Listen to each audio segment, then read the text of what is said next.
பார்வதி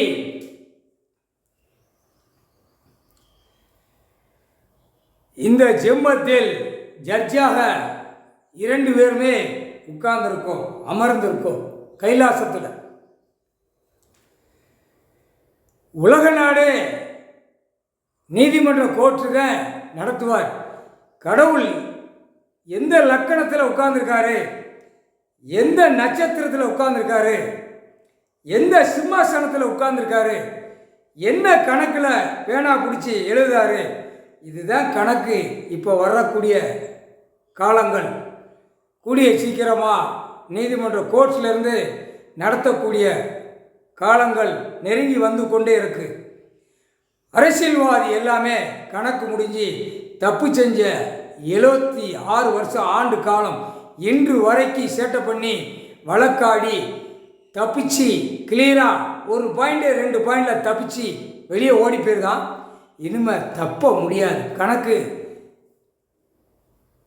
கிட்டி போட்டு இருக்கிறார். தமிழ்நாட்டில் பதவி பார்வதி நீதிபதி ஜட்ஜமாக பட்டம் வாங்கிட்டேன், பதவி வாங்கிட்டேன். நான் கைலாசத்திலிருந்து மதுரை வரைக்கும் நான் டெய்லி பார்த்து கொண்டே இருப்பேன்.